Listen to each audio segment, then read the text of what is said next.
illustration 10 அதாவது IndAS 28 investment in associate and joint venture தான் நம்ம பார்க்குறோம். Final FR CA and CMA ரொம்ப யூஸ்ஃபுல்லான சப்ஜெக்ட்டுங்க. illustration 10 study material illustration acquisition of interest in associate MTP 2021 கேட்ட மிக முக்கியமான கேள்வி. சம்மந்தர படிக்க கவனிங்க. Blue limited acquired 25% of equity share capital of Green Limited on first day of financial year 1,25,000. As of that date, carrying value of the net assets of Green Limited was 3 lakh and the fair value was 4 lakh.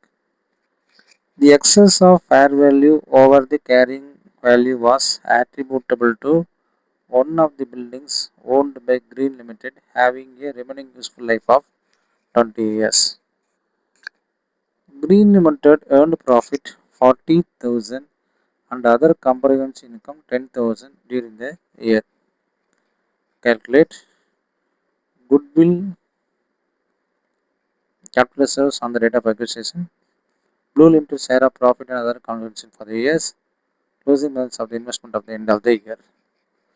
First வந்து goodwill கண்டுபிடிக்க சொல்றாங்க, share of profit கண்டுபிடிக்க சொல்றாங்க, closing balance of investment கண்டுபிடிக்க சொல்றாங்க.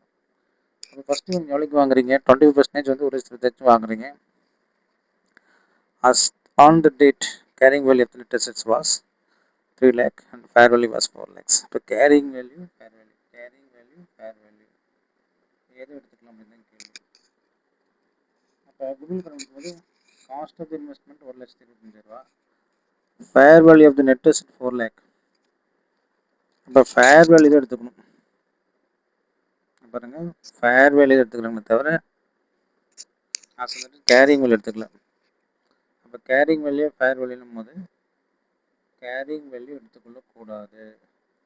So 4 லட்சத்தில் 25% வாங்கிக்கிறோங்க. அப்போ எவ்வளோ தான் இருந்திருக்கும்? 1 லட்சம் தான் இருக்கும். நீங்கள் எவ்வளோக்கு வாங்கிட்டீங்க? 1 லட்சம். அப்போ குட்வில் எவ்வளவு? 25,000.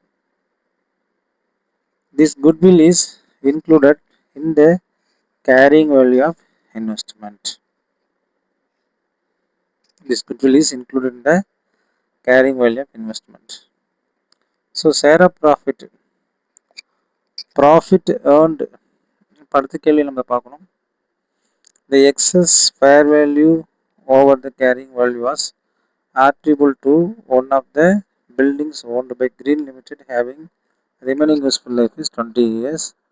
Green Limited earned a profit 40,000 and other comprehensive income is. So இது எதனால் இந்த 1 லட்ச ரூபா இன்க்ரீஸ் ஆகிருக்குது அப்படின்னு பார்த்தீங்கன்னா, அந்த 1 லட்ச ரூபா வந்து எதனாலன்னு பார்த்தீங்கன்னா, ஒரு பில்டிங் அப்படின்றது தான் அந்த பில்டிங்கோட கேரிங் வேல்யூக்கும் ஃபேர் வேல்யூக்கும் எக்ஸஸ் ஃபேர் வேல்யூ வந்து பில்டிங்கோட கேரிங் வேல்யூ வந்து இன்க்ரீஸ் ஆனதுன்னு சொல்கிறாங்க. அதுக்குள்ள அந்த 1 லட்ச ரூபா. அப்புறம் இந்த ப்ராஃபிட் 40,000. சரி, இப்போ வந்து அடுத்து அந்த கேட்குற பில் டெஸ்ட்டில் ஷேர் அண்ட் ப்ராஃபிட் அதர் கான்ஃபிடன்ஸுங்க. ப்ராஃபிட்டில் எத்தனை பர்சன்டேஜ் அப்போ இருக்குது? ப்ராஃபிட் 25%. அப்போ 10 லட்ச ரூபா. அப்போ profit adjustment of extra depreciation. Extra depreciation difference தானே சொல்கிறாங்க. அது 1 லட்ச ரூபா. ஸோ இந்த 1 லட்ச ரூபா அப்படின்னு 20 வருஷத்துக்கு. அப்போ 1 லட்ச ரூபாய்னா டெப்ரிசியேஷன் வந்து 5%, 5,000. இப்போ ப்ளூ லிமிட்டுக்கு எவ்வளோன்னா 25%. அப்போ அந்த ப்ராஃபிட்லேருந்து 1,250 ரூபாய் கழிக்கணும். இவருடைய ஷேர் ஆஃப் ப்ராஃபிட் வந்து 10,000 ரூபா. அவருடைய டெப்ரிசியேஷனுடைய ஷேர் வந்து 1,850 கழிச்சு 8,750. சரி, அடுத்து வந்து பார்த்தீங்கன்னா ஓசிஐ. ஏன்னா 40 தான் 25% நான் போட்டுக்கிறேன். இவருடைய 40, 25. ஓசிஐ பார்த்தீங்கன்னா அதில் ஒரு 10,000 வருது. அதில் ஒரு 10% போட்டால் 2,500. இப்போ க்ளோசிங் பேலன்ஸ் ஆஃப் இன்வெஸ்ட்மெண்ட் எப்படின்னா, இவர் வந்து காஸ்ட் ஆஃப் இன்வெஸ்ட்மெண்ட் எவ்வளவு? 1,25,000 ரூபாய். Profit 8,750, OCI 2,500. அப்போ க்ளோசிங் பேலன்ஸ் வந்து 1,36,250. ஸோ 1,25,000 எப்படி வந்துச்சுங்கிறது நான் உங்களுக்கு ஓவர பார்ட் சொல்லிட்டு வந்துட்டேன். ஸோ தான் காஸ்ட் ஆஃப் இன்வெஸ்ட்மெண்ட் அப்படின்றது இன்வெஸ்ட்மெண்ட். So that's all. இதே என்னன்னு பார்த்தீங்கன்னா என்ன சொல்லுவாங்கன்னா, this question relates to associate accounting using the equity method under IndAS 28.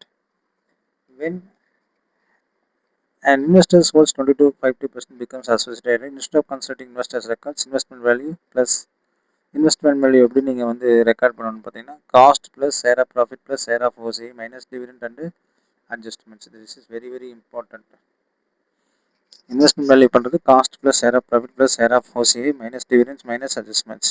So important point பார்த்தீங்கன்னா if the fair value of net assets different from book value the difference must be adjusted through extra depreciation or amortization.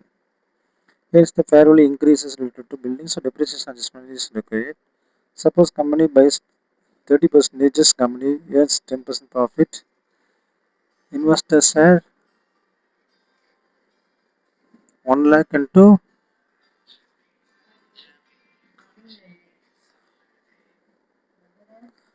30,000, 3,30,000. This is called equity method.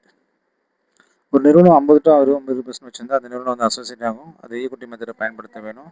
So 1,25,000 net asset வந்து 1 லட்சம். So goodwill 25,000 share of profit 40 அதில் 25% போட்டால் 10,000 extra depreciation 5,000 அது 1,550.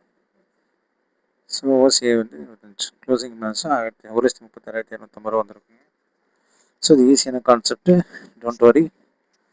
Thank you.